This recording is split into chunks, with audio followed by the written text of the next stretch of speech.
sur Public Sénat.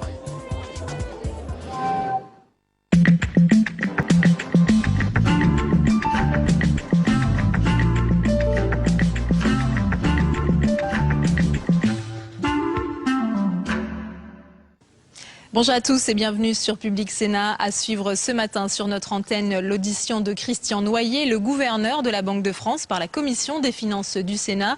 Cette audition intervient alors qu'une réunion des ministres des Finances et des banquiers centraux du G20 se tiendra à Paris les 18 et 19 février. Elle sera consacrée à la réforme du système monétaire international, un système qu'il faut aménager selon Christian Noyer. Pour lui, le système actuel a permis de traverser la crise, mais il faut l'adapter aux problèmes du futur. Je vous rappelle que la France préside le G20 depuis novembre 2010 et qu'elle assume cette responsabilité jusqu'au sommet de novembre 2011 et qu'une de ses priorités est d'ailleurs la réforme du système monétaire international. Très bonne matinée à tous. Monsieur le gouverneur, merci d'avoir répondu à l'invitation de la Commission des finances. Nous sommes toujours très heureux de vous accueillir. Vous êtes un familier de la Commission puisque votre dernière audition remonte à juin 2010 dans le cadre de l'examen du projet de loi de régulation bancaire et financière. Mais depuis 2003, je note que vous êtes venu chaque année devant la Commission et que depuis la crise financière, votre présence a été de 2 ou 3 fois par an. Merci d'avoir répondu à nouveau à nos souhaits de vous entendre. Depuis 6 mois, l'actualité a continué d'être chargée pour les banques. Au plan conjoncturel, l'extension de la crise de la dette européenne à l'Irlande et au Portugal a ravivé certaines inquiétudes, en particulier sur l'état réel du secteur bancaire irlandais, qui a été presque entièrement nationalisé. De même, les stress tests réalisés sur 91 banques européennes en juillet dernier n'ont pas totalement convaincu, du fait de certaines lacunes en matière notamment de liquidité et d'exposition aux dettes souveraines et à l'économie des États dits périphériques. S'agissant des réformes structurelles, le comité de Bâle a rendu sa copie en septembre dernier et confirmé certaines orientations sur une appréciation plus rigoureuse des titres constitutifs du capital, le relèvement important mais progressif des exigences en capital de Tier 1 ou l'introduction d'un ratio de levier. Certaines précisions doivent encore être apportées sur les 2 ratios de liquidité, sans doute les dispositions les plus contestées. Le traitement des titres hybrides et le coussin de capital des établissements systémiques. Enfin, au plan national, le niveau de centralisation à la Caisse des dépôts des encours d'épargne réglementée a suscité, vous l'avez constaté, de vifs débats. Le président de la République a également insisté sur une meilleure utilisation des encours décentralisés au profit des PME, reprenant en cela une disposition que nous avions insérée dans la loi de régulation bancaire et financière contre l'avis du gouvernement. Nous souhaitons donc, dans un premier temps, vous entendre réagir pendant, si vous le voulez bien, une dizaine de minutes sur les thèmes suivants. Avant d'aborder d'autres questions, la crise de la dette souveraine, le débat sur le Fonds européen de stabilité financière et la politique d'achat de titres souverains par la Banque centrale européenne et l'Eurosystème. Vous entendre sur le débat relatif au niveau de centralisation des encours du livret A et du livret de développement durable à la Caisse des dépôts et consignations et sur l'utilisation des encours décentralisés au profit des PME. Vous entendre aussi sur les grands axes de Bâle III et le nouveau défi pour les banques françaises consistant à mieux capter, à mieux valoriser dans leur bilan les dépôts et l'épargne de la clientèle de détail. Merci de nous éclairer sur ces 3 points pendant une bonne dizaine de minutes, et puis ensuite, vous serez invité à répondre aux questions que nous souhaiterons vous poser, Monsieur le Gouverneur. Merci infiniment, Monsieur le Président. Merci encore une fois de votre invitation, l'invitation de la Commission des Finances. Vous savez, comme je suis toujours heureux d'avoir l'occasion de m'exprimer devant la représentation nationale, tout spécialement, je dois dire, devant votre commission, la finesse des questions que vous me posez ne rend pas forcément ma tâche plus facile, mais m'aide beaucoup à voir quels sont les problèmes les plus importants pour la France à chaque moment. Et donc, dans mon métier, c'est une aide considérable. En tout cas, je le juge ainsi.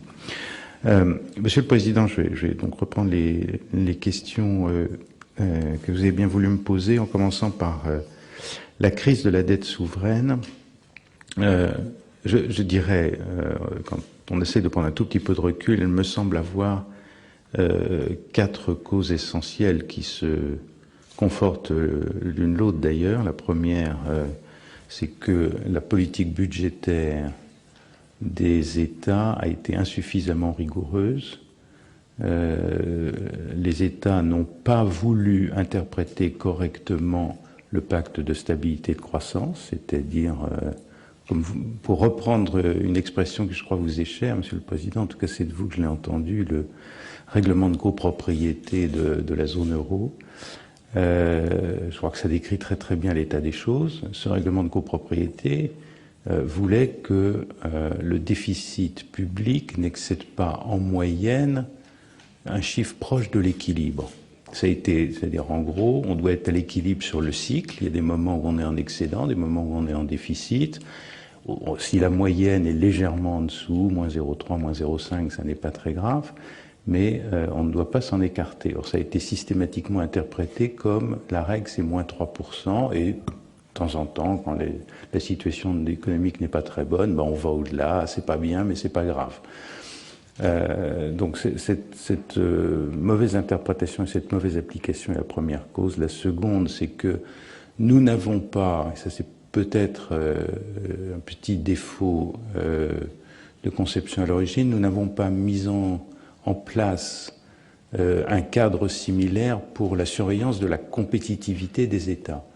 Quand on appartient à une monnaie unique et que on ne se préoccupe pas de savoir si l'évolution des coûts, pas seulement les salaires, mais l'ensemble des coûts de production, va plus vite que la cible d'inflation ou de stabilité des prix qui est celle de la Banque Centrale Européenne, on s'expose à perdre corriger bien sûr des gains de productivité qu'on peut faire dans chaque économie, on s'expose tout naturellement à des pertes de compétitivité qui s'accumulent année après année, et au bout de 10 ans, si la divergence était très forte entre les États, dans certaines régions, certains pays de la zone, on n'est plus du tout compétitif. Et ça a été quelque chose qui a été négligé. Les membres du Conseil des gouverneurs de la BCE ont répété cette alerte ou cette inquiétude au gouvernement assez fréquemment, mais ça a été relativement peu écouté. La troisième raison qui va avec les autres, c'est que la gouvernance n'a pas été bonne, c'est-à-dire que il est clair que la surveillance effectuée par les pairs et même par la Commission a été insuffisamment rigoureuse, trop permissive. D'ailleurs, les États eux-mêmes avaient cherché à affaiblir le pacte de stabilité et de croissance. Pacte de tricheurs. Et donc on voit bien que il y a eu un effort volontaire pour affaiblir une discipline qui était déjà probablement, enfin qui était indispensable, mais qui aurait pu être plus rigoureuse. Et quatrièmement, je dirais, il y a eu du côté de la surveillance bancaire des faiblesses dans certaines parties de l'Europe, comme d'ailleurs dans l'ensemble du monde. Et c'est ce à quoi nous essayons répondre aujourd'hui. Alors, le dispositif qu'il a été pris, enfin, les orientations qui étaient prises pour l'instant me paraissent bonnes. Ça consiste premièrement à renforcer très sérieusement le cadre de surveillance budgétaire et les règles du pacte de stabilité et de croissance, enfin les rendre vraiment effectives. Deuxièmement, mettre en place une surveillance de la compétitivité comparée des pays pour faire corriger ce qui doit l'être. Et troisièmement, mettre en place, comme ça a déjà été fait avec le FSF, un soutien financier pour les États qui sont dans une situation telle qu'ils ont besoin, en accompagnement d'un plan de redressement, d'un soutien financier, parce que les marchés, spontanément, ne leur font pas confiance tant qu'ils n'ont pas rétabli une situation plus solide de leur compétitivité et de leurs finances publiques. C'est au fond la philosophie des interventions du Fonds monétaire international qui est appliquée à l'Europe. D'ailleurs, comme vous le savez, les interventions se font de façon conjointe sur la base de plans de redressement qui sont communs au FMI et à l'Union et à l'Europe. Et donc, il me semble que c'est le bon dispositif. Alors, le débat à l'heure actuelle se focalise pour le mécanisme futur sur deux idées. La première, c'est est-ce qu'on ne devrait pas chercher à avoir un montant effectivement disponible qui soit de l'ordre de grandeur de ce qui avait été annoncé, ou ce qui avait été annoncé pour ce dispositif 440 milliards d'euros, auquel s'ajoutaient 60 milliards d'un dispositif antérieur géré par la Commission. En réalité, ces 440 milliards d'euros ne sont pas vraiment disponibles parce que pour obtenir la meilleure notation, le AAA, il a fallu monter des dispositifs qui gèlent une partie des montants qu'on peut emprunter. Et donc, puisque c'était l'intention, à mon avis à juste titre, des gouvernements de la zone euro d'avoir une force de frappe qui représente 440 milliards d'euros, qui elle-même combinée avec ce que le FMI peut faire, aboutissait à des montants tout à fait dissuasifs pour la spéculation. Il me semble que si on pouvait augmenter la capacité effective de prêt dans cet ordre de grandeur, ce serait bien. Deuxièmement, faut-il flexibiliser les mesures d'intervention? J'ai déjà dit que, à titre personnel, j'y étais favorable. Le président de la BCE, d'ailleurs, indiquait la même chose.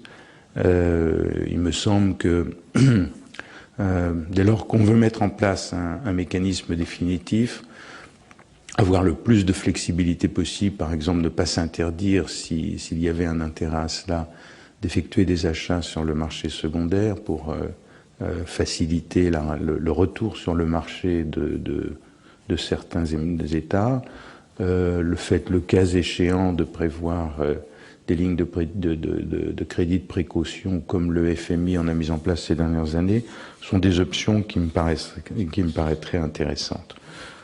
Voilà.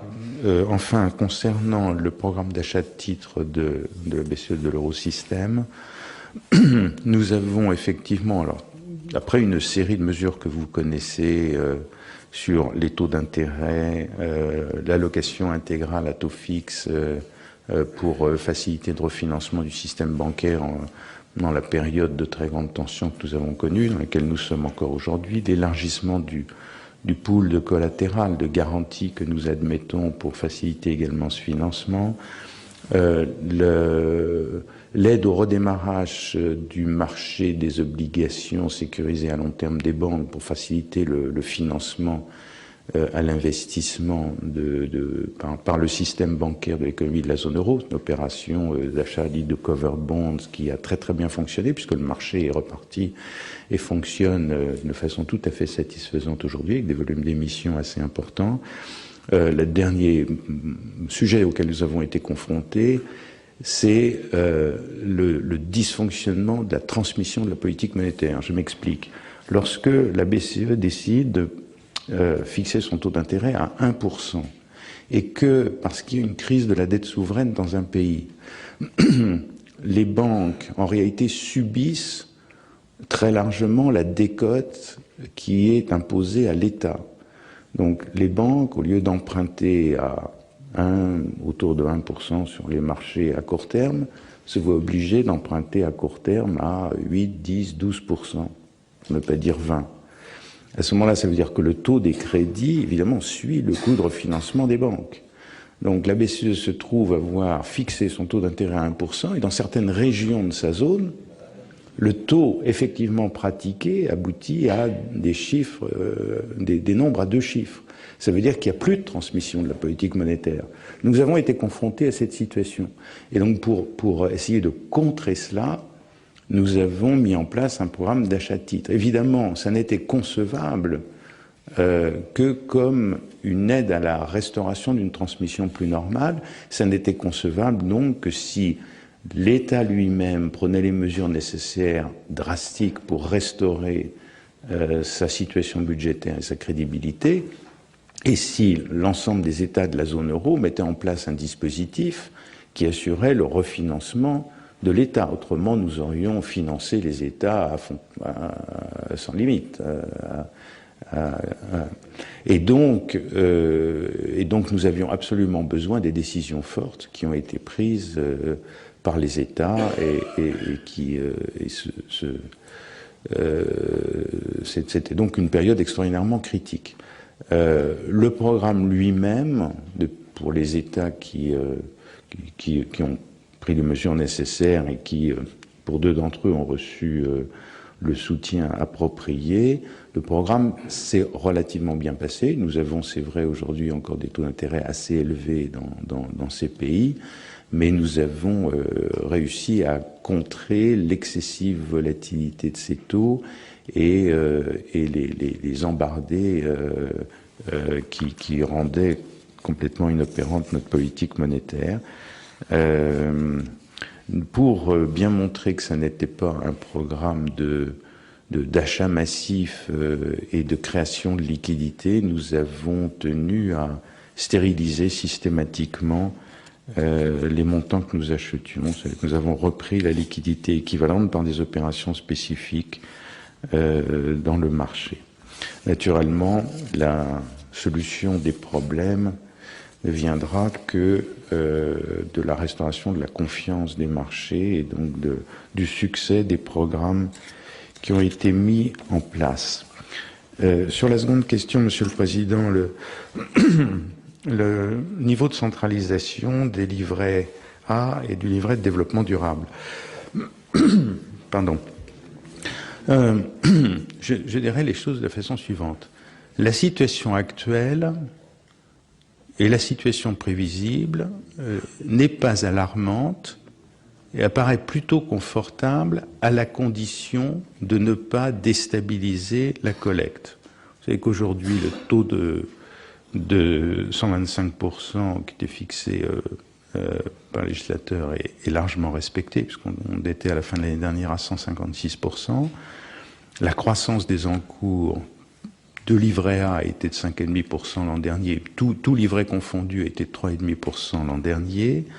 Les banques ont commencé à faire quelques prêts au logement social. Bon, pour l'instant, ce sont des montants faibles, mais moins de 10 milliards d'encours. Mais c'est l'ébauche d'une politique qui peut être effectivement intéressante pour la réalisation des objectifs fixés par le Parlement. La hausse récente du taux à 2%, du taux d'intérêt à 2%, va évidemment conforter la collecte de ce produit. Je dirais que nous sommes passés par un creux dans les taux d'intérêt. Peu de chances que nous revenions vers des taux aussi bas que ceux que nous avons connus. En tout cas, ce ne serait pas un bon signe, ce serait signe que la crise reviendrait. Comme on sait que les épargnants ont un comportement en partie nominaliste, on peut s'attendre à ce que la collecte sur ce type de produit soit boostée. D'une façon structurelle, le produit est conçu de telle sorte que c'est un produit attractif puisqu'il a une rémunération qui est systématiquement supérieure à l'inflation, sans prélèvements ni fiscaux ni sociaux, pour une épargne liquide à tout moment est garantie par l'État. Et donc, Nous considérons que l'hypothèse basse et prudente, très prudente de collecte, quand on fait des prévisions à plusieurs années, c'est un chiffre de l'ordre de 2,5%, ce qui veut dire que le risque de franchissement du seuil de 125% nous paraît extrêmement faible.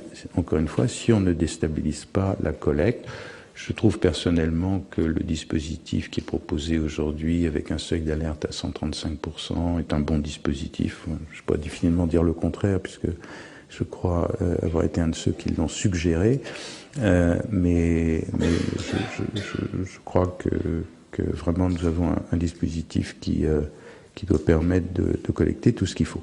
Encore faut-il ne pas prendre des mesures contre-productives et décourager la collecte. C'est le seul risque que je vois, de décourager la collecte. Il y a 3 points à considérer. Le premier, c'est précisément le niveau de centralisation. Pour ce niveau de centralisation. Le premier point à considérer, c'est que les nouveaux réseaux sont à l'origine de la hausse des dépôts. Ce ne sont pas les anciens réseaux, ce sont les nouveaux réseaux. Cette épargne vient très largement du transfert d'autres comptes. C'est-à-dire que les établissements nouveaux ont assisté ou facilité ou provoqué le transfert d'autres comptes de dépôt et d'épargne vers les livrets réglementés. Et dans les années prochaines, on sait qu'ils vont devoir transférer, quel que soit le taux de centralisation, des montants supérieurs, ou alors il faudrait imaginer une collecte faramineuse, mais ils vont avoir à transférer des montants supérieurs aux montants additionnels qu'ils vont collecter. Parce qu'en gros, on parle d'une situation où les anciens réseaux collectent 87%, je crois, centralisent 87% de la collecte, et les nouveaux réseaux 35%. Et donc, on voit bien qu'ils vont transférer plus que ce qu'ils vont collecter. Et donc, plus on leur demande de transférer des montants importants et vite vers la caisse des dépôts, plus ils vont être découragés de vendre le produit. À la limite, une façon simple de ne pas transférer, c'est pas de tuer le produit, mais d'encourager leurs clients à ne pas déposer là-dessus, aller vers d'autres produits d'épargne. À ce moment-là, ils n'auront pas besoin d'assister à ce transfert. Donc si on va trop loin, je dirais le mieux est l'ennemi du bien. C'est un peu comme le théorème de l'affaire en matière fiscale. C'est très satisfaisant de se dire on va imposer à 100% certains revenus. Si on impose à 100% certains revenus, on est absolument sûr du résultat, il n'y aura pas de revenus qui seront imposés à 100%. Les revenus vont disparaître parce que les gens vont faire en sorte de ne pas les gagner. C'est la même chose en matière de centralisation. Au-delà d'un certain taux de centralisation, vous découragez la collecte et les banques s'arrangeront pour envoyer leurs déposants sur d'autres produits. Donc il faut faire extrêmement attention à ça. Ce phénomène est d'ailleurs renforcé accessoirement par les ratios de liquidité, dont je dirai un mot dans un instant, qui prennent en compte beaucoup mieux les dépôts que d'autres produits. C'est-à-dire que leur intérêt pour avoir des dépôts classiques plutôt que des dépôts qui sont en partie centralisés va encore augmenter. Le dernier point qu'il faut avoir à l'esprit, c'est que le taux de commissionnement qui est prévu n'est pas très incitatif. Le taux de commissionnement qui a été abaissé ou qui est abaissé dans le projet, déjà à 0,5% n'est pas très incitatif parce qu'il est plutôt plus faible que ce qu'on gagne sur d'autres produits. Et comme en plus il est prévu d'avoir des taux qui varient entre 0,16 et un peu plus de 0,5, pour certaines banques, le taux va être considéré comme très désincitatif. Donc si vous ajoutez un taux de commission très désincitatif et un taux de centralisation très désincitatif, là, on crée vraiment un risque pour le financement du logement social. Et donc, voilà, moi je vous livre cela. Je trouve que, encore une fois, le mieux est l'ennemi du bien. À mon avis, l'équilibre qui était trouvé, si on considère que le taux de rémunération est de 0,5 et le taux de centralisation normal vers lequel on converge, surtout en convergeant en 11 ans plutôt qu'en 7 ans, je me réjouis beaucoup de ce changement parce que ça allège considérablement la rapidité du flux. Disons, ça laisse plus de temps pour collecter davantage et donc le surcroît de centralisation par rapport à la collecte est réduit année après année. Je pense que cet équilibre est convenable. Mais si on allait plus loin, à mon avis, on prendrait des risques.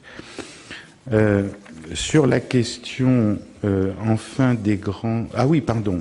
L'utilisation des encours. Alors, sur l'utilisation des encours, la situation se présente de la façon suivante.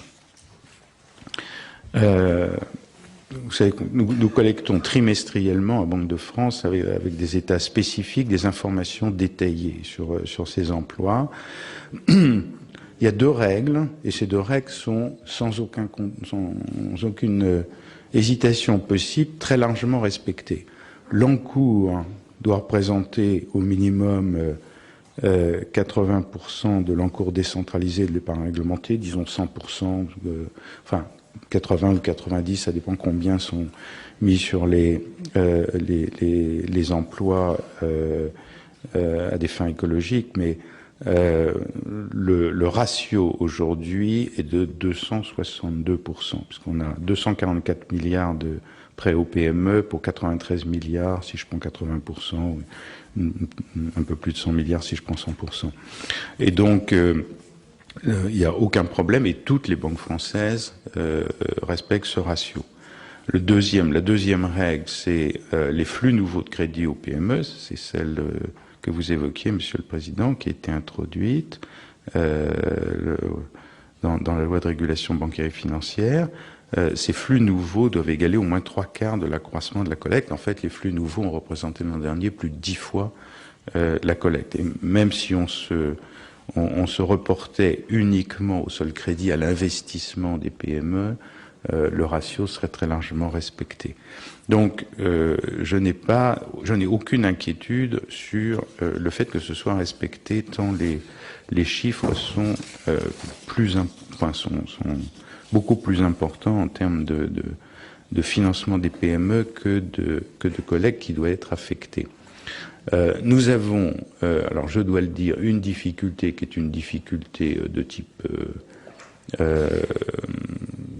qui tient à la définition des PME fixée par l'arrêté d'application, c'est pas la loi, qui est une définition, pardonnez-moi, un tout petit peu bureaucratique, complexe, unique et mal adaptée. Je ne crois pas que ceci ait été voulu par le législateur. Oui, c'est un arrêté. C'est un arrêté qui prévoit des règles pour définir les PME, qui sont des règles à la fois alternatives et cumulatives. On peut avoir soit moins de 250 salariés, soit un chiffre d'affaires inférieur à 50 millions d'euros, ou un total de bilan inférieur à 43 millions d'euros. Tout ça est extrêmement compliqué. Et d'ailleurs discriminant entre les secteurs, parce que les totaux de bilan varient énormément pour une taille en réalité voisine dans les entreprises suivant le secteur d'activité dans lequel on opère.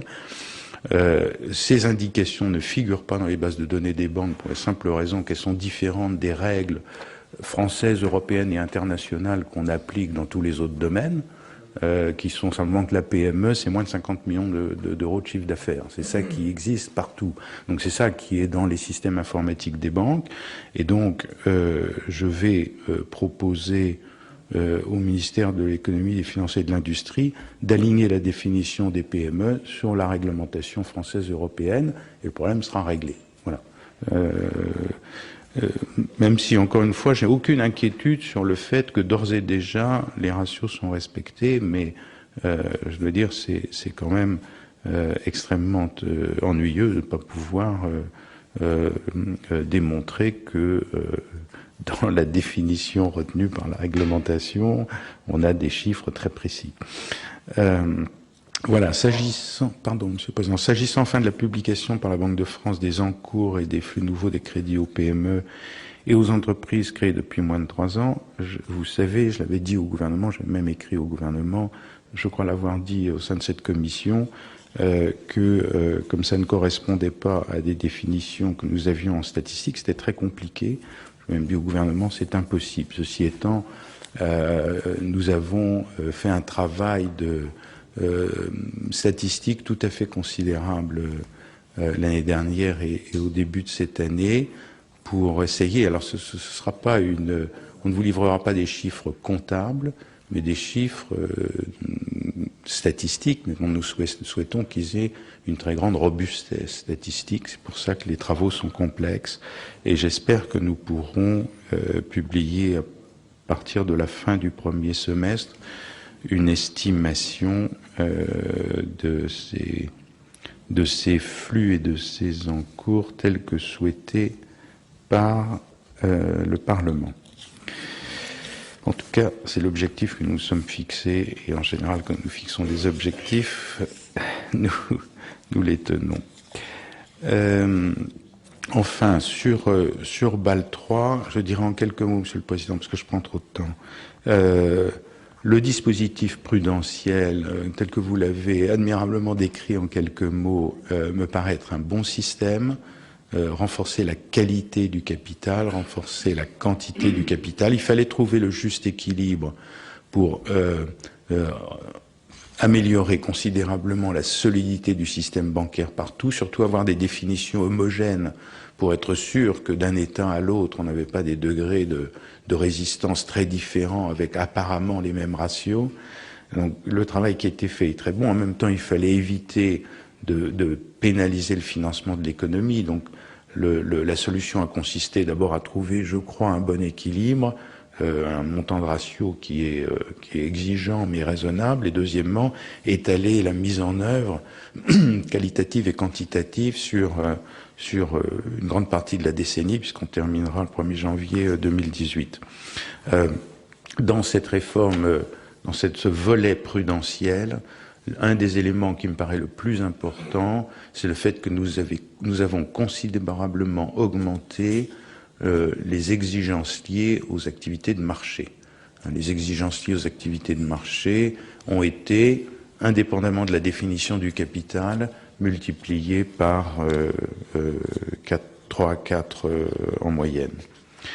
Et puis, les autres volets sont le ratio de levier, qui est également un ratio sous observation, pour une raison simple, c'est que nous souhaitons que ce soit un ratio qui soit simplement complémentaire, qui soit une façon de vérifier qu'aucune banque ne se crée un levier d'endettement excessif, mais normalement, c'est le ratio sur actifs pondérés qui doit rester le principal. Et donc nous voulons tester ce que cela donne en pratique, donc une période d'observation était nécessaire. D'autre part, nous avions des problèmes de divergence comptable entre les normes internationales et les normes américaines, qui ont dans le cas de ratio de levier un impact énorme, puisque notamment les modalités de compensation des opérations dérivées étaient complètement différentes. Il y a très peu de compensation en système IASB, en système international utilisé par l'Europe, beaucoup de compensation dans le système américain. Les deux normalisateurs comptables viennent, ces jours derniers, de faire une proposition commune qui, moi, me semble excellente. J'espère que nous pourrons avoir un accord là-dessus, de la même façon qu'ils viennent de se mettre d'accord sur une proposition en matière de provisionnement sur le cycle, provisionnement prévisionnel, ce qui serait là aussi une excellente nouvelle, puisque c'est une des difficultés qui est bien apparue avec la crise, l'absence de provisionnement prospectif et le fait qu'on attendait que la catastrophe arrive pour provisionner. Enfin, comme vous l'avez dit, Monsieur le Président, on a 2 ratios de liquidité qui sont sous observation, en période d'observation. Ces ratios correspondent à un vrai besoin sur le fond. La crise a été autant une crise de liquidité qu'une crise de solvabilité. Et le degré de transformation dans le système bancaire mondial était excessif. Pour autant, ces 2 ratios, parce que nous sommes beaucoup concentrés sur la solvabilité, ces 2 ratios ont été faits très vite. Et ils présentent, à mon avis, quelques défauts. Par exemple, dans la définition des actifs liquides, malgré un certain rééquilibrage que nous avons fait au mois d'octobre, il existe encore une une prééminence extrêmement forte pour les titres publics, et on a vu qu'avec la crise de la dette souveraine, les titres publics n'étaient pas nécessairement toujours les plus liquides.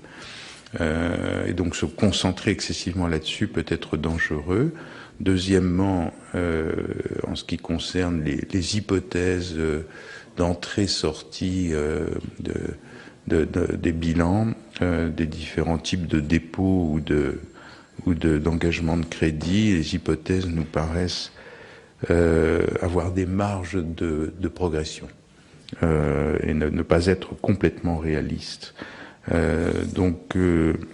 J'espère que nous pourrons avancer sur ces sujets assez rapidement, parce qu'il est clair que les banques n'attendront pas 2015 pour le ratio de court terme et 2018 pour le ratio de long terme pour se mettre en conformité, et qu'elles commenceront à faire évoluer leur bilan beaucoup plus vite. Donc, plus vite nous pourrons clarifier le contenu exact des ratios, et mieux ce sera pour non seulement pour le système bancaire, mais pour ce qui est derrière surtout, c'est-à-dire le financement de l'économie mondiale, européenne et donc française. Voilà, Monsieur le Président. Merci, Monsieur le Gouverneur. Donc il nous reste une demi-heure pour vous interroger. Monsieur le rapporteur général. Oui, Monsieur le Président, j'aurais souhaité revenir sur quelques points très brièvement. Monsieur le Gouverneur, je ne suis pas satisfait, je me permets de le dire, de la réponse que vous avez formulée à une question précise sur l'application de l'article 66 de la loi de régulation bancaire et financière. Le président Arthuis a rappelé en début de séance que ceci vise l'augmentation des sommes déposées sur les livrets A et livrets de développement durable et l'augmentation des sommes déposées et non centralisées. Lorsque cette augmentation se produit, l'établissement de crédit collecteur doit consacrer au moins les 3/4 de cette augmentation à l'attribution de nouveaux prêts aux PME sous peine de centralisation forcée. Monsieur le Gouverneur, c'est la loi.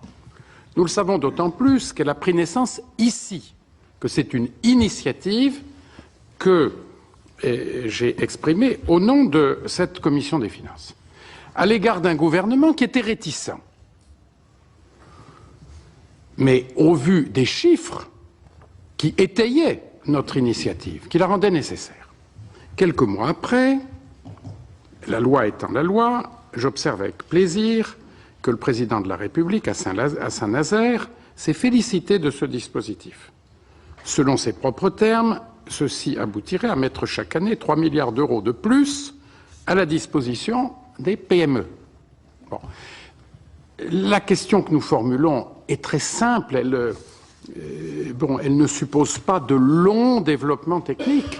C'est de disposer d'un tableau, n'est-ce pas, avec d'un côté le calcul de cette augmentation par groupe bancaire, pas compliqué, il y a 6 grands groupes bancaires en France, et de l'autre, l'affectation des crédits aux PME. Alors, en prenant bien entendu une notion raisonnable de PME, ce n'est pas la peine d'attendre un arrêté ministériel pour savoir que cette définition existe dans le droit communautaire et il est tout à fait loisible aux établissements comme à la Banque de France d'appliquer cette définition issue du droit communautaire. Donc, Monsieur le Gouverneur, sur ce sujet, notre questionnement est très simple.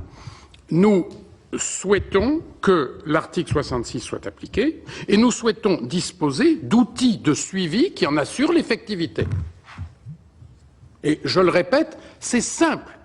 C'est un tableau qui se décompose en 6 groupes bancaires. Je me permettrai de revenir sur un autre point, c'est-à-dire celui relatif à la situation des banques dans la zone euro. En d'autres termes, au stress test. Et j'aurais souhaité, Monsieur le Gouverneur, entendre de la part de l'Eurosystème, que vous représentez dans ce pays, une autocritique. Car si je ne m'abuse, les tests de résistance se sont appliqués notamment à l'Irlande. Et il serait bon que l'on nous dise pourquoi ils ont dysfonctionné et quelles sont les mesures prises pour éviter que de tels dysfonctionnements ne se reproduisent. Car il me semble que nous sommes à nouveau passés à côté d'une phase très difficile et liée à la méconnaissance de la situation de cet établissement irlandais et des engagements pris pour le garantir. Il serait utile que nous sachions si toutes conséquences ont été tirées de ce dysfonctionnement. Enfin, Monsieur le Gouverneur, et toujours dans le même esprit, troisième et dernière question, s'agissant de la mise en œuvre des plans de redressement et de solvabilisation de la Grèce et de l'Irlande,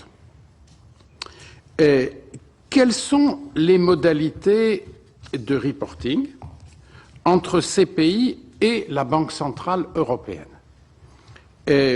Pouvez-vous nous dire comment se situe la Banque centrale européenne entre la Commission et le Fonds monétaire international et quel est le dispositif qui est mis en œuvre, tant dans un sens que dans l'autre sens? Et, à votre connaissance, enfin, la Banque centrale européenne missionne-t-elle régulièrement des équipes pour s'assurer de la réalisation des engagements pris par ces deux pays, et quel est le sort donné à ces rapports d'audit s'ils existent? Merci de votre attention. Merci, Monsieur le Gouverneur. Merci, Monsieur le Président.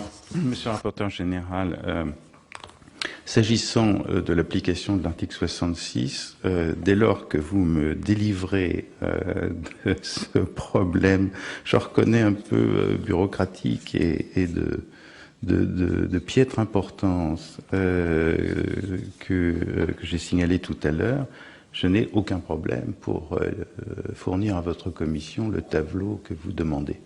Et donc nous allons le faire dans les prochains jours pour que vous puissiez vérifier que groupe par groupe, quels sont les chiffres. Donc ça, j'aurai grand plaisir à respecter ainsi, enfin en tout cas à apporter ma contribution à la clarté sur le respect de l'article 66 de la loi. Parce qu'à vous entendre tout à l'heure, on avait l'impression que les banques avaient prêté infiniment plus que ce qu'elles avaient collecté, et que dans ces conditions, il n'y avait pas d'engagement particulier. Or, il s'agit ici d'isoler ce qui a déjà été collecté, déjà prêté aux PME, et de constater que les flux, les suppléments de collecte sont effectivement un supplément de prêt aux PME. Non, ça simplement nécessite des chiffres, Monsieur le Président, c'est simplement pas des développements littéraires, des chiffres. Voilà, je vais vous le fournir ce tableau sur la base de la définition des PME, qui est la définition européenne, française, réglementaire, et qui est dans tous les systèmes informatiques de la Banque de France, des banques, etc. Voilà, peut-être. Vous avez fait référence, on se demande comment un tel arrêté a pu être conçu et promulgué. Très curieux, voilà, très curieux, mais c'est certainement, je veux dire, je prends sur moi le blâme de ne pas avoir dit plus vite au ministère des Finances qu'il était impératif de revenir à une définition simple, connue, pour pouvoir appliquer la loi d'une façon générale sans délai. Donc, sauf qu'on peut encore faire des économies dans les services de l'État. Il me semble en effet que ce sera une source de simplification et d'économie. Sur la deuxième question, Monsieur le rapporteur général, alors effectivement, ces stress tests avaient deux faiblesses. La première, c'est que ils n'ont pas visé, alors sans doute parce qu'on on était influencé par les stress tests américains qui n'avaient visé que les grands établissements, mais il avait été décidé, et c'était une décision de l'Agence bancaire européenne et du Conseil des ministres d'ailleurs, de ne demander que au minimum 2 banques par État. Donc, il se trouve que nous avons testé un peu plus largement. L'Espagne a décidé de tester beaucoup plus largement parce qu'elle avait décidé de toute façon de faire un stress test national. Mais dans beaucoup de pays, il n'y a eu que 2 banques. Pour prendre le cas de l'Irlande, la banque qui a connu les plus grandes difficultés et qui est en train de disparaître n'avait pas été testée. On ne veut pas dire que les stress tests n'ont pas fonctionné, la banque n'avait pas été testée. C'est aussi simple que l'Anglo-Irish. Puisque ces établissements, monsieur le gouverneur, ont été désignés par chaque État. Donc, cette lacune n'est probablement pas un hasard. Il faut dire les choses comme elles sont. Je n'ai pas d'opinion là-dessus, monsieur le rapporteur général. Et nous mesurons là la perfectibilité de la gouvernance européenne. Et c'est comme la sincérité des comptes grecs, quoi. La seconde chose, c'est que on a voulu faire ces stress tests trop rapidement. Plus exactement, il y a 3 sous-ensembles. Il y avait 3 sous-ensembles dans ces stress tests. Le comité européen avait décidé, dès le printemps, de faire un stress test qui, à l'époque, n'était pas destiné à être publié, sur, disons, les 20 plus grandes banques européennes. Et donc, le travail avait été engagé, a été fait sur plusieurs mois, de façon interactive, fouillée, en vérifiant toutes les données, d'une façon très sérieuse. On a simplement ajouté à la fin un module qui n'était pas très compliqué à ajouter, qui était le module de la crise souveraine, mais et de l'effet, d'un effet assez complexe à la fois sur portefeuille de négociation, en mettant tout à la valeur de marché, et sur le portefeuille bancaire en voyant les répercussions sur le risque de crédit attaché à l'ensemble du portefeuille bancaire des situations de tension souveraine. C'était un peu complexe, que la presse n'a pas toujours complètement comprise, qui était aussi dur que si on avait fait un stress test général aux valeurs de marché sur tout. Mais pour ces 20 établissements, le travail a été fait, 21 établissements, le travail a été fait sur une période assez longue et très sérieuse. Le second bloc concerne l'Espagne. L'Espagne a fait ses tests sur une période plus courte, mais un peu plus longue que la période qui a été laissée pour le reste des établissements, parce que l'Espagne avait décidé de faire un stress test spécifique sur tout son secteur bancaire, compte tenu de la pression qu'elle sentait dans les marchés pour apporter la clarification. Au minimum de clarification. Et le troisième groupe, ça a été les autres États qui n'avaient pas de grandes banques justifiées, qui étaient dans le premier groupe, et qui donc ont dû faire cela dans une période très brève, et sans avoir forcément le temps de vérifier la technologie, et mon sentiment personnel est que, alors je ne sais pas sur le choix des établissements, mais que le fait de se restreindre à 2, c'était la difficulté à pouvoir faire dans une période très brève un suivi du stress fait sur un nombre assez élevé de banques. Quelles sont les conclusions à en tirer? Premièrement, il faut des stress tests qui s'appliquent de façon aussi générale que possible au système bancaire. Il ne faut pas en prendre simplement la moitié ou le tiers. Deuxièmement, il faut prendre le temps nécessaire pour les faire sérieusement et pouvoir se contrôler les uns les autres, et avoir le temps de fouiller les différents paramètres, vérifier ce que cela donne. Et c'est ce que on va essayer de faire dans le test qui est en préparation actuellement. Sur les plans de retraite... Donnez-moi d'être plus précis, monsieur le gouverneur. Dans ce test, qui est donc en cours ou prescrit, qui va désigner les groupes bancaires qui seront assujettis au contrôle? Qui? Je n'ai pas la réponse à votre question. Je suppose que ce sera en tout cas une décision formelle de l'agence bancaire européenne, peut-être confirmée, avec sans doute un avis du Comité européen de stabilité financière et peut-être une décision définitive ou un aval définitif donné par le Conseil ECOFIN. Donc je vais vérifier cela et je vous le dirai plus précisément. Mais je pense qu'il n'y aura pas effectivement, on ne laissera plus des pays ne présenter que les meilleurs établissements. S'il y avait le moindre, en tout cas laisser le soupçon qu'ils auraient pu présenter seulement leurs meilleurs établissements. Je suis personnellement de votre accord. Je trouve nous n'aurons pas le droit à l'erreur cette fois-ci. Mais je disais simplement tout cela, c'est pour vous dire que, par exemple, je n'ai aucune inquiétude sur le fait que ce stress test, lorsque nous l'avons fait en France, parce que nous avons pris le nombre de mois nécessaires, parce que nous avions une grande habitude de faire des stress tests non publiés les années précédentes. Nous pensons avoir la technologie, nous pensons que nos banques ont la technologie. Je suis très confiant sur le fait que ce stress test appliqué à la France il y a un an, il y a 8 mois, a été de très bonne qualité. Et je ne reviens pas là-dessus. Mais pourquoi la qualité est-elle inégale entre la France et l'Irlande ou d'autres pays? Enfin, ça ne peut qu'alimenter, ce genre de constat ne peut qu'alimenter la défiance des marchés, les marges sur les conditions d'emprunt, et vraiment, c'est, à mon sens, une considération de confiance qui est absolument essentielle. Je suis convaincu par ce que vous dites, monsieur le rapporteur général.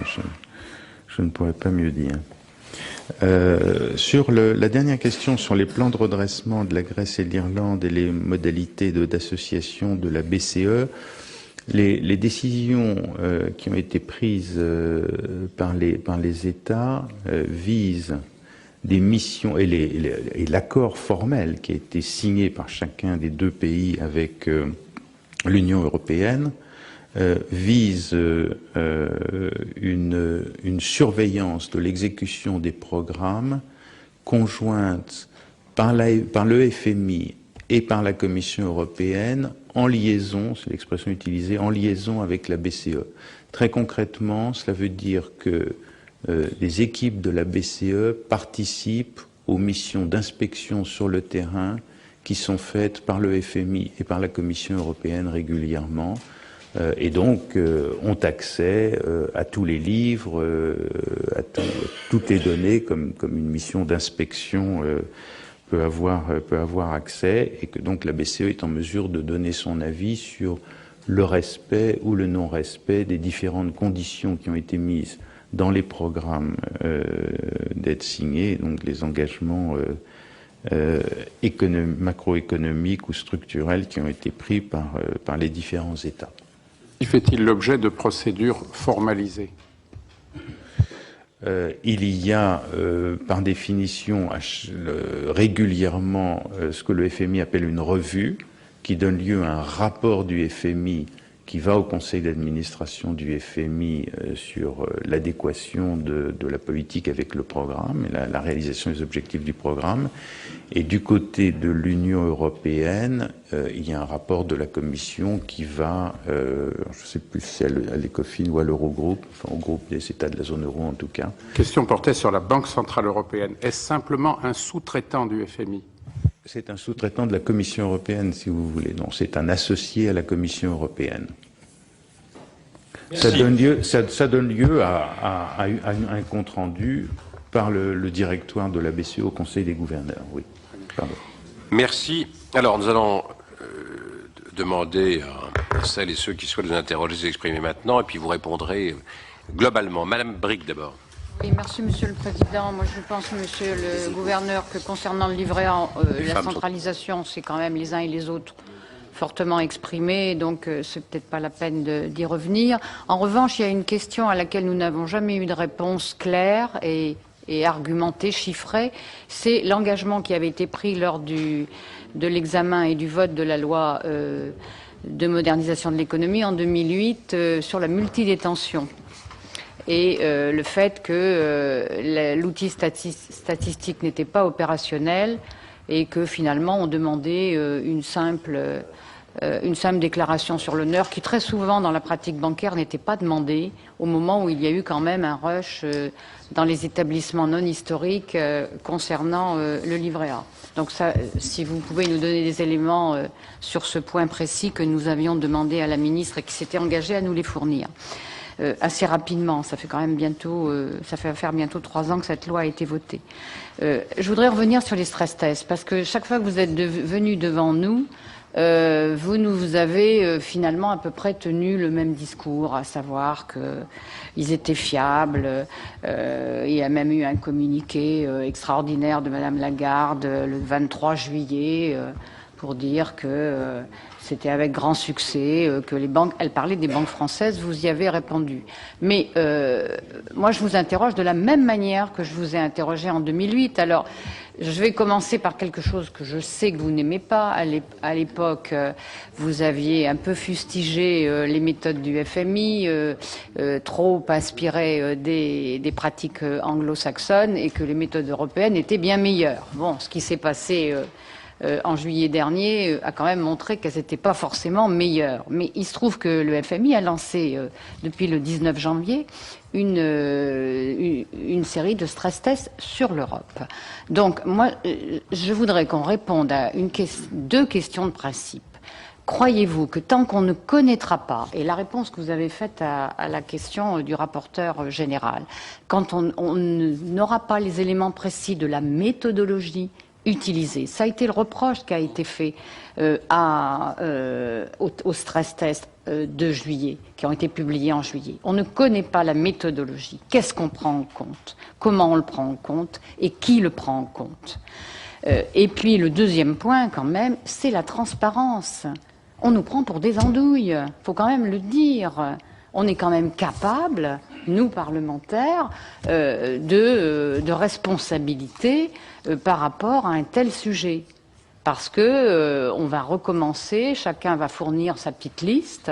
On ne connaîtra pas si on prend en compte la solvabilité, la liquidité, etc. Bon, et je termine par une question. Et puis s'il y a un problème avec ce que font le FMI, qu'on compare les méthodologies point par point et la transparence qui est donnée à ces stress tests. Et concernant les banques françaises, moi je voudrais aussi vous interroger, c'est un peu lié mais pas uniquement, à l'exposition des banques françaises à certains des engagements qu'elles ont dans certains pays. J'ai fait le compte. Quand on regarde le Maghreb et l'Égypte, je crois, ça fait 50 milliards d'euros. L'exposition en Irlande, 52 milliards. La Grèce, 59 milliards. Ça fait à peu près 150 milliards d'exposition pour ces zones géographiques. Donc, est-ce que, je termine là, Monsieur le Président, est-ce que vous pensez que c'est pas... qu'est-ce que ça représente pour elles? Est-ce qu'il y a un risque pour elles qui peuvent entraîner des tensions supplémentaires? Est-ce qu'il faudra leur fournir peut-être à ce sujet une aide? Voilà, moi j'aimerais qu'on fasse le point parce que j'ai vu ces chiffres dans la presse. Heureusement que la presse existe. Hein. Voilà. Heureusement que la presse existe. Je les ai lus dans le journal, oui. Effectivement, monsieur le rapporteur général. Donc je pense que c'est quand même important que nous, on sache si ces chiffres sont vrais et ce que ça représente pour les établissements français. Ça, on l'a su, moi je l'ai lu dans le journal. Je ne vais pas citer le journal, mais je l'ai lu dans le journal la semaine dernière, je crois. Voilà. La parole est maintenant à Fabienne Keller. Oui, merci beaucoup, Monsieur le Président. Monsieur le Gouverneur, deux questions concernant le livret A. S'il me le permet, je souhaiterais compléter la question du rapporteur général s'agissant des crédits aux PME, nouveaux crédits. Nous nous réjouissons tous de ce ratio de 2,5 fois par rapport aux obligations, mais nous sommes interpellés par la contradiction éternelle, déjà longuement discutée, avec ce que nous disent les PME sur le terrain. Et donc nous avons le sentiment qu'il y a peut-être un sujet autour du thermomètre. Est-ce que vous pouvez compléter ces tableaux par des commentaires sur la méthodologie de chiffrage qui, en son temps, avait été beaucoup moins favorable, puis a été adaptée, et puis aussi sur ce que vous appelez précisément nouveaux prêts et avec quel aléa ceci peut être mesuré par rapport à des variations de stock ou des prêts récurrents. Deuxième question sur le livret A et sa centralisation. J'ai à côté de moi le créateur de l'ANRU, grand utilisateur des fonds du logement social et dont les projections dans le temps et sur la longue durée sont tout à fait considérables comme celle du plan campus ou des TGV, qui sont également financés, je crois, comme d'autres investissements lourds, par ces fonds centralisés. Les ordres de grandeur sont considérables, la moitié au moins des plans de transformation de nos quartiers sensibles et du logement social en général sont financés par ces mécanismes. Cette centralisation est-elle à la hauteur du défi? Cela nécessite un travail assez fin de projection, peut-être à 5 ou 10 ans, mais on peut être inquiet du risque d'écart. Vous nous dites que les banques financent le logement social, on ne peut que s'en réjouir. Franchement, nous ne les avons jamais beaucoup croisés sur les plans de financement. Vous savez, ces matrices monstrueuses des programmes en rue. Si c'est le cas, nous nous en réjouissons. Et là aussi, seuls les chiffres permettront de le prouver. Mais au-delà des banques, qui à mon avis sont complètement marginales dans le dispositif, qu'en est-il du lien entre la collecte, même si elle augmente, et ces besoins de financement qui sont considérables, puisqu'en gros, ils concernent l'essentiel des investissements de la France. Je vous remercie. Marie-Hélène Deségaux. Oui, Monsieur le Gouverneur, vous avez déclaré, je crois, à Bordeaux le mois dernier, que les banques centrales traitent les crises de liquidité et les États les crises de solvabilité. Moi, je voudrais revenir sur cette phrase qui m'interpelle un petit peu et je me demande vraiment si les crises bancaires que nous connaissons aujourd'hui, en fait, elles ne mélangent pas justement toutes ces deux aspects. Je voudrais que vous nous éclairiez là-dessus. Et deuxième question, j'ai lu par la presse que la Banque de France avait prévu une croissance pour 2011, pour le premier trimestre, de 0,8%. Bon, ce qui est beaucoup, ce qui serait formidable d'ailleurs. Donc j'aimerais que vous nous donniez quelques éléments là-dessus. Mais moi, je m'interroge quand même, est-ce que c'est vraiment nécessaire d'être tout le temps dans cette situation de prévision et on est dans une idée finalement que systématiquement on compare. Alors l'INSEE était à 0,3, vous avez annoncé 0,8. Je trouve que tout ça crée une certaine instabilité. Je me demande si vraiment c'était nécessaire d'aller dans ce sens, mais peut-être que je me trompe. J'écouterai votre réponse avec beaucoup d'attention. Merci. François Marc. Oui, merci Monsieur le Président. Ma question, Monsieur le Gouverneur, porte sur la politique monétaire qui est pratiquée par les banques centrales en général et au sein de l'Europe en particulier. On a vu la doctrine évoluer s'agissant de l'achat des titres. On a entendu il y a quelques mois qu'il était hors de question que les banques centrales s'engagent dans un tel dispositif parce qu'il y avait quelque chose à craindre en matière d'inflation. Et on a vu progressivement cette doctrine évoluer. Aujourd'hui, vous nous dites, eh bien, on recherche un dispositif qui permet de stériliser immédiatement autant de liquidités sur le marché que celles qui ont été générées par les achats de titres réalisés par les banques centrales. Ma question est simple, est-ce que vous êtes sûr de cette étanchéité que vous semblez admettre a priori comme inhérente à ce dispositif? Est-ce qu'il n'y a pas au fond tout de même un risque de déperdition? Et au fond, n'y a-t-il pas un risque que le taux d'inflation de confort, qui est aujourd'hui considéré à 2% par certaines banques centrales, et je pense en particulier à la Banque centrale américaine, risque d'évoluer peut-être vers 2,5 ou vers 3%? Et n'est-on pas dans un processus qui, en mode pas à pas, risque d'aboutir à une inflation qui va progressivement être admise par les institutions d'une façon beaucoup plus importante qu'elle n'est aujourd'hui? Serge Dassault. Ça fait beaucoup de questions pour le gouverneur. Je ne sais pas s'il pourra répondre à tout. Je vais une question un peu différente sur la valeur de l'euro. Aujourd'hui, la valeur de l'euro est très préjudiciable à toutes les économies européennes. Pour les exportations en zone dollar, elles sont très défavorisées. Est-ce qu'on ne peut vraiment pas envisager à un moment donné une dévaluation de l'euro? Audacieux comme question. Audacieux. Merci. Pierre Bernard Raymond. J'ai fait 9h45 de train de nuit pour venir entendre le gouverneur de la Banque de France évoquer le futur G20. Je me sens un peu frustré. C'était pourtant le titre que j'avais noté sur l'ordre du jour de cette réunion. Est-ce que vous pourriez nous en dire deux mots?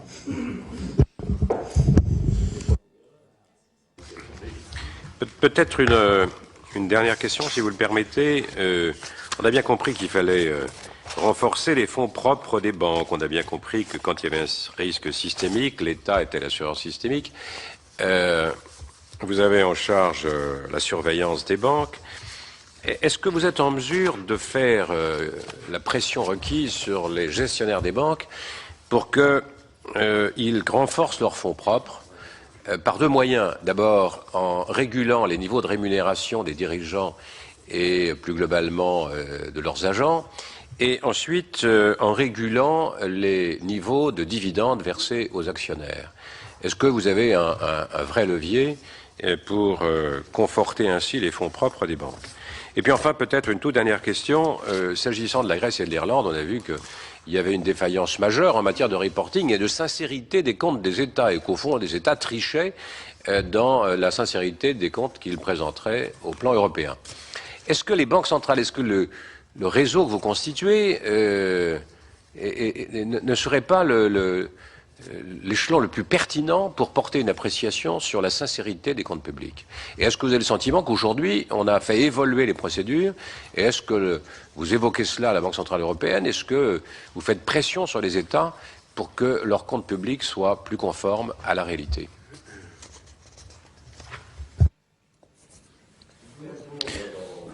Dans l'ordre, monsieur.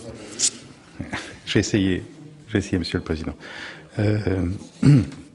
Donc, je commence par les questions de Madame Bricq sur le livret A, sur lequel la question de la multidétention. En réalité, la seule façon de faire, on pourrait monter un système alternatif. Il se trouve que le système informatique qui a été monté historiquement pour suivre les différents comptes est un outil fiscal que vous connaissez. C'est un fichier fiscal.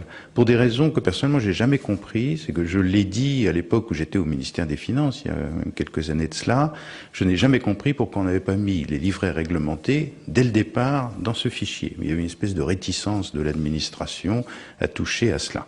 Il est clair que c'est ce qui est en cours et c'est la seule façon de vérifier la multidétention, c'est d'utiliser cet outil. Si l'État décide de transférer ce fichier à la Banque de France, moi je veux bien le gérer, mais puisque c'est un outil qui a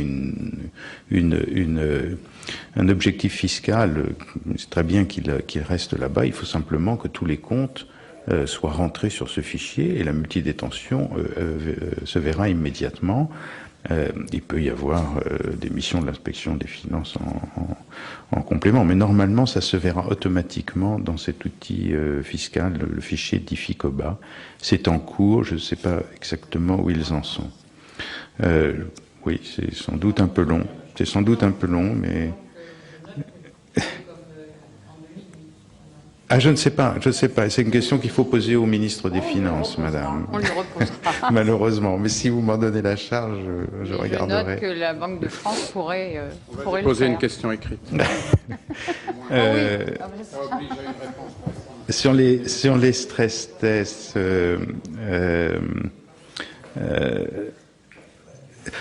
la méthodologie que nous avons utilisée a été publiée. Elle a été publiée de la même façon. Elle a été publiée de la même façon que la méthodologie des stress tests américains. On a vraiment copié on a fait quelque chose de largement aussi transparent que les stress tests américains. Et nous avons également fait publier ce qu'il y avait comme exposition souveraine par l'ensemble des banques. Ça les aura pas beaucoup plu, mais ça a été fait. La difficulté avec les stress tests n'est pas celle-là. Le problème, c'est qu'un stress test, ça n'est ni la photographie de la réalité, puisqu'on imagine une situation de stress extrême, ni une prévision. On se place dans une hypothèse qui est une hypothèse artificielle où on cherche à être aussi défavorable que possible en combinant des hypothèses de stress, alors qui parfois se trouvaient dans certains domaines en dessous de la réalité un jour, parfois ou souvent sont très au-delà de la réalité. On n'a pas connu en réalité une situation de stress au niveau de la zone euro dans son ensemble qui approche et de loin ce que nous avions fait à l'époque. Et c'est la raison pour laquelle on fait quelque chose sur des hypothèses, qu'on essaye de faire des hypothèses dures. Par exemple, l'hypothèse macroéconomique était celle d'une replongée dans la récession. On n'a pas replongé dans la récession. Il se trouve que pour les États qui ont été sous pression, il y a eu une replongée dans la récession. Donc l'hypothèse macroéconomique faite par la BCE à l'époque, puisque c'est elle qui en était responsable, elle a été juste pour l'Irlande ou la Grèce, elle a été fausse pour la France ou l'Allemagne. Bon. Mais c'est cela qui rend les choses difficiles. Mais franchement, moi, je peux vous recommuniquer à la Commission, si vous le souhaitez, la méthodologie qui avait été publiée sur les stress tests. Vous verrez que c'est assez complet. Donc, c'est pas du tout l'idée de ne pas être transparent ou de cacher des choses. Simplement, un stress test, c'est compliqué. C'est pour ça qu'historiquement, on en faisait un outil de supervision. Et bien entendu, la qualité du stress test, et là, les questions que vous m'avez posées sont tout à fait juste, si vous me permettez de le dire, tient beaucoup à la qualité avec laquelle ils sont faits par les banques et ils sont contrôlés par les superviseurs.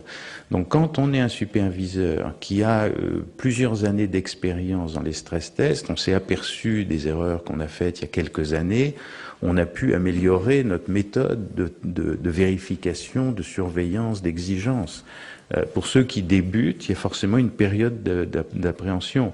Et je trouve que ce que vous avez mis en avant, c'est-à-dire la nécessité de se contrôler les uns les autres, de s'échanger nos techniques les uns les autres, c'est la voie dans laquelle il faut aller. On doit tous progresser, c'est tout à fait clair dans le sérieux, enfin, ou la solidité des exercices que nous faisons. Sur la question de Madame Keller sur les nouveaux crédits aux PME, je sais bien qu'il y a toujours un sentiment des PME, tout simplement parce que les banques ne disent pas oui aux demandes de crédit des PME dans toutes les circonstances et qu'elles peuvent avoir tel ou tel, avoir un sentiment qui n'est pas conforme à ce que disent les statistiques. Moi, je note plusieurs choses. Premièrement, sur les faits, nous avons eu 4,4% de croissance des crédits aux PME, contre 1,6% des crédits aux entreprises en général l'année dernière. Donc ça veut bien dire que le crédit aux PME n'a pas été contraint. Ce taux est le plus important de la zone euro. Ça ne veut pas dire qu'il est parfait, mais il est le plus important de la zone euro. Les taux d'intérêt des crédits aux PME en France sont les plus faibles de la zone euro. Ils sont 40 à 50 points de base inférieurs à ce qu'ils sont en Allemagne, par exemple. Et dans les dernières enquêtes qui ont été faites au niveau de l'ensemble de la zone euro, tant du côté des banques que du côté des entreprises, le retour que nous avons est que les conditions sont jugées d'une façon générale satisfaisante. Alors c'est une vérité statistique, ça ne veut pas dire que ce soit le cas individuellement pour chaque PME auprès de chaque guichet bancaire, sachant que la PME elle-même peut avoir raison, elle peut avoir un biais dans le jugement de sa propre situation, et qu'évidemment des entreprises qui sont en difficulté donne lieu à une réticence compréhensible des banques. Mais ce n'est évidemment pas cela que vous visiez. Sur le logement social, ce que j'ai dit n'est pas une opinion sur les montants qui seraient nécessaires. Ce que je dis simplement, c'est que le mieux est l'ennemi du bien. Et que si les chiffres démontraient que vous avez besoin, pour satisfaire les besoins de financement, de centraliser presque la totalité des montants du livret A, et pour avoir un coût de financement acceptable sans subvention budgétaire, de baisser le taux de commissionnement près de zéro, le résultat est certain, vous n'aurez rien.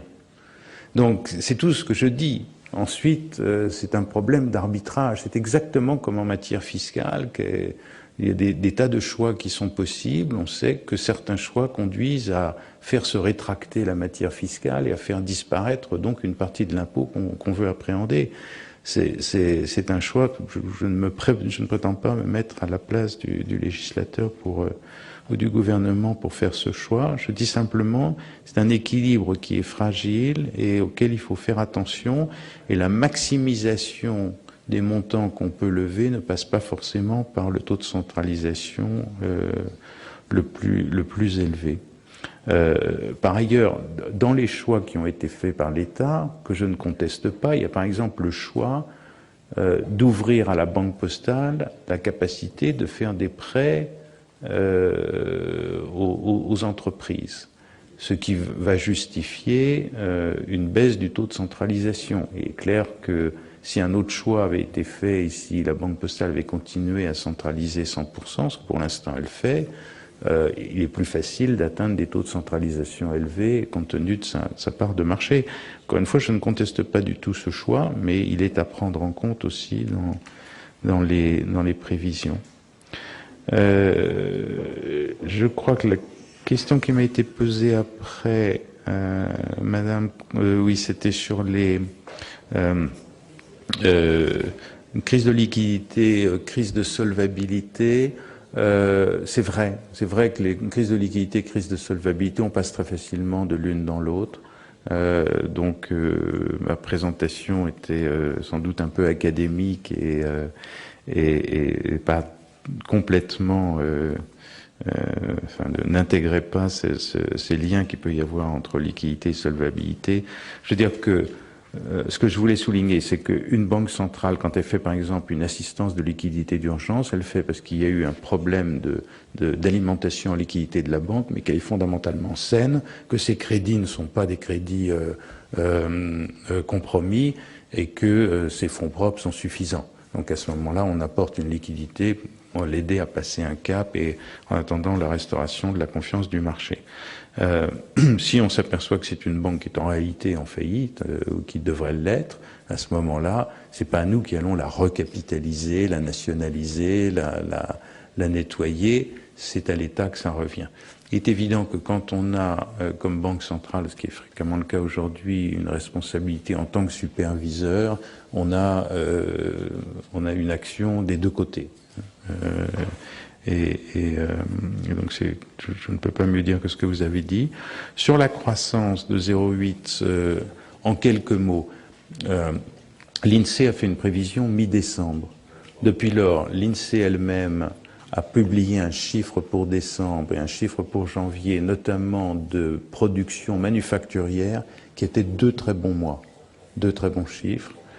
Et nous avons intégré les dernières données d'enquête. Alors quand on essaye de décomposer, ce qui apparaît, c'est qu'il y a notamment un effet assez fort de la fin de la prime à la casse sur les commandes de véhicules et donc les mises en production en décembre et en janvier. Et donc c'est un effet qui n'est pas représentatif nécessairement de ce que seront les trimestres suivants. Nous prévoyons un très fort premier trimestre, ça ne veut pas dire qu'on va avoir 4 trimestres aussi forts. Évidemment, le fait d'avoir j'espère un 4e trimestre assez fort, nous avons des prévisions qui sont proches de celles de l'INSEE d'ailleurs, de l'ordre de 0,5 ou 0,6. Et si nous avons vu juste, bien sûr, si notre enquête est confirmée, avoir un premier trimestre très fort, aidera à avoir une moyenne un peu meilleure sans doute que les prévisions qui ont été faites par les instituts, mais ça ne change pas forcément fondamentalement la direction générale de la croissance qui est une accélération mais lente de la croissance, retour vers le potentiel d'avant la crise. En ce qui concerne Monsieur Marc, la politique monétaire des banques centrales et les achats de titres, il y a en réalité deux philosophies. Vous avez très bien noté. Il y a une philosophie qui est celle pratiquée par la Fed aux États-Unis et par la Banque d'Angleterre, qui est une politique qui s'appelle le quantitative easing, d'ajustement quantitatif, où l'objectif et de lutter contre un risque de...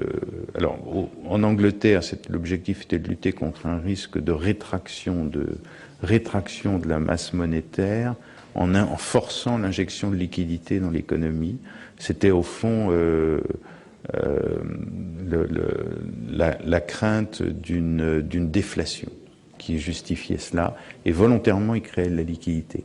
Aux États-Unis, c'est plus clairement, en tout cas dans la phase actuelle, la volonté de peser sur la courbe des taux et sur les taux longs. Donc là aussi, il faut injecter de la liquidité. Ils injectent de la liquidité sans la reprendre. Dans notre cas, c'est très différent. Nous avons toujours refusé, en effet, comme vous l'avez noté, cette idée d'injecter de la liquidité à travers des achats de titres publics. Nous considérons que ça n'a jamais été le problème. Même au plus fort de la crise, nous préférions le faire en injectant de la liquidité dans le système bancaire pour essayer de générer de l'activité de crédit, faciliter l'activité de crédit, en refusant de se concentrer sur le titre public. Nous l'avons fait uniquement pour cette raison de mauvaise transmission de la politique monétaire. Au fond, l'effet induit des problèmes des États sur les banques et donc sur le coût du crédit. Et le fait que donc notre taux d'intérêt n'était plus du tout reflété dans le coût du crédit dans certaines zones de la zone euro. Mais comme nous le faisions donc dans cette optique très particulière, nous avons considéré qu'il fallait très nettement se démarquer de la politique de quantitative easing et ne pas du tout aller dans cette direction. Mais est-ce que le Fonds européen de stabilité financière ne va pas constituer le réceptacle En tout cas, à l'avenir, ce serait bien s'il prenait le relais, oui. Et au fond, est-ce qu'on n'a pas là une construction qui va permettre de dire que la Banque centrale est absolument orthodoxe, irréprochable, mais qu'au fond, on a créé juste à côté une sorte de consortium, je dis pas de réalisation, mais où l'on récupère des papiers de qualité diverse, quoi. Oui, nous faisons l'hypothèse que ces papiers iront à échéance et seront remboursés. Mais ce qui est très clair, c'est que nous n'aimons pas intervenir comme cela massivement sur les dettes publiques. C'est pas notre rôle. Et surtout, si nous étions aujourd'hui, ce que nous serons demain, j'espère, dans une situation où on n'alimente plus aussi facilement les banques en liquidité, il faut que nous soyons sûrs de ne pouvoir donner que la liquidité exactement nécessaire dans le système. La technique que nous avons montée, qui consiste à faire des reprises de liquidité auprès des banques, nous permet d'être sûrs que nous avons bien les montants pris. Le jour où nous reviendrons à des adjudications traditionnelles de liquidité auprès du système bancaire, où nous serons revenus dans le mode traditionnel d'alimentation, il suffira simplement d'ajuster la liquidité, le montant de liquidité qu'on donne en réduisant de tout le portefeuille d'effets publics que nous aurons encore à ce moment-là, et nous pourrons le faire encore plus simplement. Donc j'ai pas d'inquiétude techniquement. Il est clair que en communication, c'est pas simple puisque nos consoeurs banques centrales ont utilisé cette technique avec des objectifs complètement différents. Monsieur le gouverneur, je vais vous demander de répondre maintenant de manière extrêmement synthétique et pour les questions plus techniques, peut-être de nous faire parvenir une note que nous joindrons au compte-rendu de l'audition. Très bien. Donc sur la valeur de l'euro, pas grand-chose à dire. Monsieur Dassault connaît ma réponse. Je dirais simplement, je considère qu'il y a deux types de problèmes. Il y en a un qui est les relations entre les grandes monnaies, problème classique du G7. Nous sommes dans un système de flottement où c'est le marché qui fixe les taux, et en même temps il y avait une surveillance du G7 pour éviter qu'on parte vers des configurations de change anormales.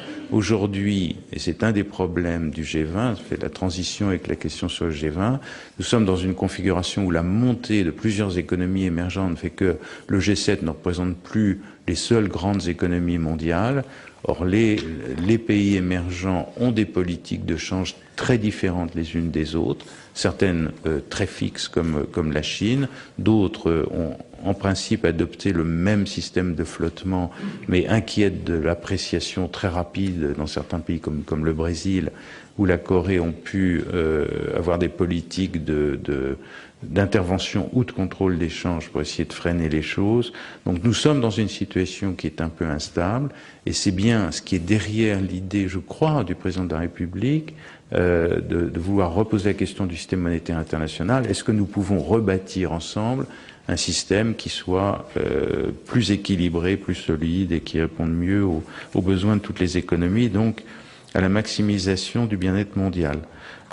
Enfin, sur votre question sur les fonds propres, Monsieur le Président, sur le reste du G20, avec votre permission, je transmettrai une petite note à la Commission pour vous décrire la façon dont nous voyons l'ensemble des choses.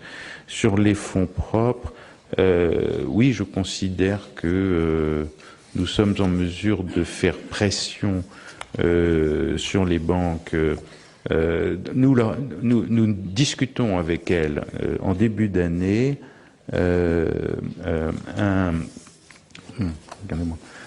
nous discutons avec elles la trajectoire d'augmentation de leurs fonds propres. Et nous leur disons, vous devez respecter cette trajectoire et par conséquent, votre politique de rémunération et votre politique de dividende doit s'ajuster à cela. Et nous nous opposerons par exemple, des politiques de distribution de dividendes qui ne permettraient pas de respecter la trajectoire. Donc, à vous de la respecter spontanément.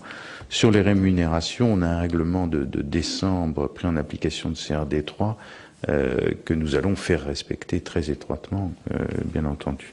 Enfin, sur la question de la sincérité des comptes, l'idée sur laquelle nous avons travaillé, nous nous sentons interpellés comme Banque centrale, c'est vrai, de ne pas avoir vu certaines déviations. C'était surtout le cas en Grèce, je dois dire d'ailleurs. C'est là que le cas, mais on n'avait pas d'explicitation. La solution qui a été choisie, qui me paraît bonne et à laquelle les banques centrales prêteront évidemment leur concours autant que nécessaire, c'est de donner à Eurostat des pouvoirs intrusifs, c'est-à-dire la possibilité d'aller enquêter sur place, d'aller vérifier, d'aller fouiller dans les comptes. C'est indispensable et naturellement la BCE, l'Eurosystème seront prêts à apporter leur concours parce que nous avons besoin, comme tout le monde, comme les parlements, d'y voir clair dans les comptes publics. Merci, Monsieur le Président. Merci, Monsieur le Gouverneur. Cette sincérité est une des conditions de la confiance. Donc vous compléterez peut-être par quelques notes les demandes auxquelles vous n'avez pas répondu, notamment l'exposition des banques françaises aux engagements souverains, pour compléter l'information que nous avons au travers de la presse. Si donc vous pouvez nous éclairer à ce sujet, nous vous en remercierons. Merci infiniment. Nous allons suspendre 30 secondes, puisque nos invités économistes nous ont déjà rejoints et qu'ils s'impatientent. C'est la fin de cette audition. Si vous souhaitez la revoir, notre site internet publicsénat.fr. Prochain rendez-vous avec les travaux parlementaires cet après-midi, 16h30. Vous pourrez suivre la suite de l'examen du projet de loi consacré à l'immigration. Très bonne journée à tous sur Public Sénat.